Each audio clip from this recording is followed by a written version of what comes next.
Name Radhika है and आज मैं आपको एनसीईआरटी का 11th का फर्स्ट चैप्टर बायोलॉजी का डिस्कस करने जा रही हूँ। What is this? Is the living world. ये फर्स्ट चैप्टर एनसीईआरटी का बायोलॉजी का 11th क्लास का है। इसमें हम फर्स्टली डिस्कस करेंगे द लिविंग वर्ल्ड है, तो हम डिस्कस करेंगे व्हाट इज लिविंग। पहले लिविंग पढ़ लेते हैं, पहले लिविंग जान लेते हैं कि लिविंग क्या है, कैसे हम एक लिविंग को डिफाइन कर सकते हैं। लिविंग को हम डिफाइन कर सकते हैं थ्रू देयर कैरेक्टरिस्टिक्स। कुछ उसके कैरेक्टरिस्टिक्स हैं जो कि बताएंगे कि एक लिविंग क्रिएचर है और एक नॉन लिविंग क्रिएचर है। तो उसके ये कुछ कैरेक्टरिस्टिक्स हैं। Firstly growth, then reproduction, then metabolism, cellular organisation and consciousness. ठीक है, फर्स्टली बताऊंगी कि ग्रोथ और जो रिप्रोडक्शन होता है, ये मैंने क्यों लिखा है इधर कैरेक्टरिस्टिक फीचर और इधर लिखा है डिफाइनिंग फीचर। ये तीनों जो है ये डिफाइनिंग फीचर है और ये कैरेक्टरिस्टिक फीचर है, growth and reproduction.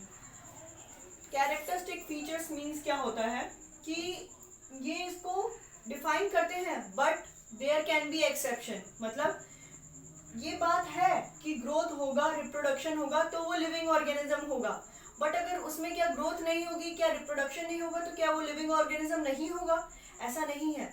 There are some exceptions, जैसे कि म्यूल, इसका एक एग्जांपल है, वो रिप्रोड्यूस नहीं करता बट स्टिल वो लिविंग ऑर्गेनिज्म है।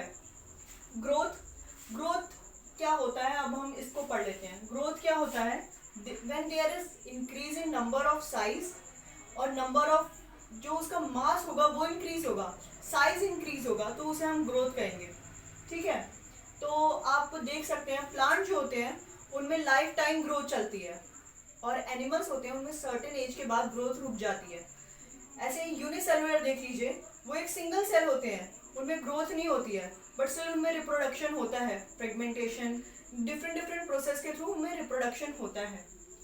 अब हम क्या पढ़ेंगे? Metabolism, cellular organisation and consciousness. ये तीनों अलग फीचर्स हैं जो कि डिफाइनिंग फीचर्स हैं। इनमें एक्सेप्शन नहीं होता, इसमें एक्सेप्शन होता है। जो कैरेक्टरिस्टिक फीचर होते हैं उनमें एक्सेप्शन होता है। मतलब ये ऐसे फीचर्स हैं जो कि प्रेजेंट होंगे तो हम कह सकते हैं yes they are living organism, but अगर वो प्रेजेंट नहीं होंगे तो भी हम कह सकते हैं इन सारे फीचर्स के बिहाफ पे। जैसे कि अगर ये मेटाबॉलिज्म एक ऑर्गेनिज्म के अंदर है, मेटाबॉलिज्म क्या होता है? रिएक्शन। जो भी हम सारे रिएक्शंस पढ़ते हैं केमिस्ट्री में उनको हम इसमें ले सकते हैं। मेटाबॉलिज्म जो भी रिएक्शंस होते हैं हमारी बॉडी में, जैसे कि डाइजेशन एक टाइप का रिएक्शन है। मेटाबॉलिज्म, कैटाबॉलिज्म उसमें होता है, और रेस्पिरेशन ये भी एक टाइप का रिएक्शन है। तो जो भी रिएक्शन अंदर हो रहे हैं, जैसे हम पानी पी रहे हैं वो भी अंदर जाके एक रिएक्शन शो कर रहा है, तो उसे कहते हैं मेटाबॉलिज्म। अगर ये किसी ऑर्गेनिज्म के अंदर होता है तो वो डेफिनेटली एक लिविंग ऑर्गेनिज्म है। देन सेलुलर ऑर्गेनाइजेशन मीन्स एक सेल का उसका ऑर्गेनाइजेशन। आप समझ लीजिए एक यूनिसेलुलर ही समझ लीजिए। आप बोलेंगे कि यूनिसेलुलर है, ये जैसे ये एक सेल है, ये इसके डिफरेंट ऑर्गेनल्स हैं। ठीक है, तो समझ लेते हैं हम एक यूनिसेलुलर ऑर्गन है, मतलब एक ऑर्गेनिज्म है। अब इसमें अगर ये सेल प्रेजेंट नहीं होगा इसके चारों ओर,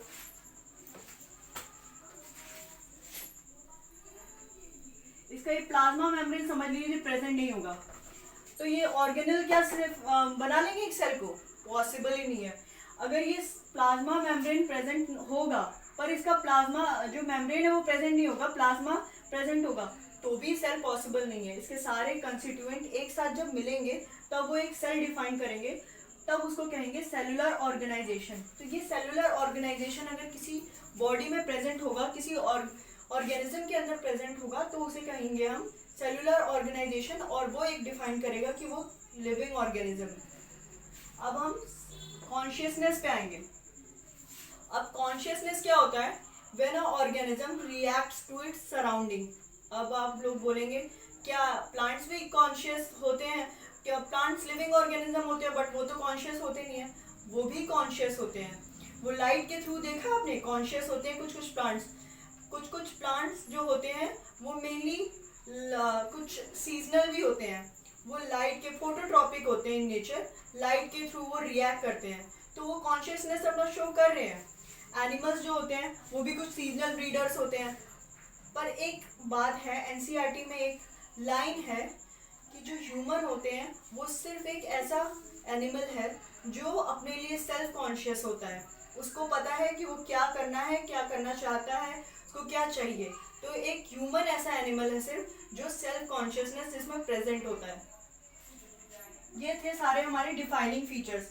डिफाइनिंग फीचर्स मीन्स इसमें कॉन्सेप्शंस मीन्स इसमें एक्सेप्शंस नहीं होंगे, प्रेजेंट ही नहीं होंगे। ये सारे एक ऑर्गेनिज्म में होना जरूरी है, तभी हम उसे लिविंग ऑर्गेनिज्म कहेंगे। अभी हमने पढ़ लिया कि लिविंग के सारे कैरेक्टरिस्टिक फीचर्स क्या होते हैं, कैसे एक लिविंग को हम डिफाइन कर सकते हैं। उनके कुछ फीचर्स बताए, जैसे कि ग्रोथ होता है, रिप्रोडक्शन होता है, मेटाबॉलिज्म होता है, ये सारे कॉन्शियसनेस होता है, ये सारे कुछ फीचर्स हैं। बट कुछ एक्सेप्शंस भी बताए और कुछ ऐसे फीचर्स बताए जो कि जिसमें कोई एक्सेप्शन नहीं होता। अगर वो होता है तो मीन्स वो लिविंग ऑर्गेनिज्म है। तो फिर अब एक पेज नंबर 5 पे एक क्वेश्चन दिया हुआ है, वो मुझे आपके साथ डिस्कस करना है। काफ़ी इंटरेस्टिंग क्वेश्चन है, आप खुद सोच के देखिए एक बार। The living state we observe patient the living state we observe patient lying in coma in hospital में क्या लिखा है कि इन लिविंग स्टेट में जो ये चैप्टर है इसमें क्या है कि अगर हम ऑब्जर्व करें एक पेशेंट कोमा में पड़ा हुआ है, हॉस्पिटल में है और वो मशीन्स के उसी पे जी रहा है, मशीन के पूरे सपोर्ट पे जी रहा है। हार्ट और लंग्स उसका समझ लीजिए मशीन है, उसका ब्रेन डेड है। The patient is otherwise brain dead है patient. Has no self consciousness, उसके पास कोई सेल्फ कॉन्शियसनेस भी नहीं है। जब कोमा में है तो कॉन्शियसनेस तो प्रेजेंट होगी ही नहीं कि वो अपने आप को अलर्ट कर सके, मेरे को इस चीज़ से प्रॉब्लम है, इस चीज़ से प्रॉब्लम नहीं है। तो वो सेल्फ कॉन्शियसनेस भी इसमें प्रेजेंट नहीं है। तो क्या वो लिविंग है या फिर नॉन लिविंग है? अगर एक इंसान बेड पे लेटा हुआ है और वो कोमा में है, उसके सारे ऑर्गन्स मशीन्स की सपोर्ट से काम कर रहे हैं, तो क्या वो लिविंग है या फिर नॉन लिविंग है?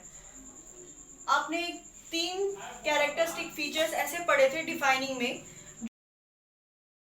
जिसमें एक है मेटाबॉलिज्म, एक है सेल ऑर्गेनाइजेशन और एक है कॉन्शियसनेस।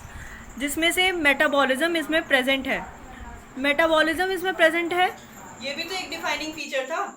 और मेटाबॉलिज्म प्रेजेंट है तो हम कह सकते हैं कि लिविंग ऑर्गेनिज्म है। एग्जाम्पल, हम उसको दवाइयाँ दे रहे हैं, अंदर जा रही हैं उसके, वो मेटाबोलाइज हो रही हैं, राइट, वो वर्क कर रही हैं, तो फिर मतलब वो लिविंग ऑर्गेनिज्म है। अब हम पढ़ेंगे लिविंग ऑर्गेनिज्म की डेफिनेशन क्या होती है। ये एनसीईआरटी की डेफिनेशन है, आप इसको चाहें तो नोट डाउन कर सकते हैं, आपके एग्जाम्स में हेल्प करेगी। और इसको एग्जैक्टली ऐसे याद करना है, आप समझ लीजिए, आपको इजीली याद हो जाएगा। समझ के याद करेंगे तो एग्जैक्टली टू द वर्ड लिख कर आएंगे, बस समझ लीजिए। Living organism are self replicating. Self replicating क्या मीनिंग है इसका? Living organism are self replicating, खुद से वो रेप्लिकेट करते हैं। रेप्लिकेट मीन्स रिप्रोड्यूस, वो अपने आप को रिप्रोड्यूस करना जानते हैं। Whether they are unicellular, whether they are multi cellular, वो अपने आप को रिप्रोड्यूस करते हैं। देन इवॉल्विंग, इवॉल्विंग मीन्स अगर वो अपने आप को रेप्लिकेट कर रहे हैं, रिप्रोड्यूस कर रहे हैं, तो एक रिप्रोडक्शन, दूसरा, तो उसके बाद इवोल्यूशन होता है, कुछ चेंजेस आते हैं, फिर नेक्स्ट में कुछ चेंजेस आते हैं, फिर चेंजेस आते जाते हैं और उसको इवोल्यूशन कहते हैं। तो वो अपने आप को इवॉल्व भी करते हैं, ठीक है। Self replicating and evolving and self regulating.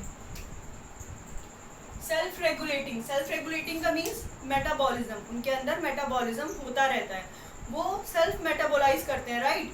उनको कुछ अंदर जाएगा तो वो उसका डाइजेशन खुद करेंगे, तो वो सेल्फ रेगुलेटिंग भी होते हैं। In a interactive system, interactive system means in a surrounding, in a environment, ठीक है। In a interactive system capable of reproduction in external stimuli. External stimuli means consciousness, उनका सेल्फ कॉन्शियसनेस, जो surrounding है उसका consciousness रहता है उसके साथ।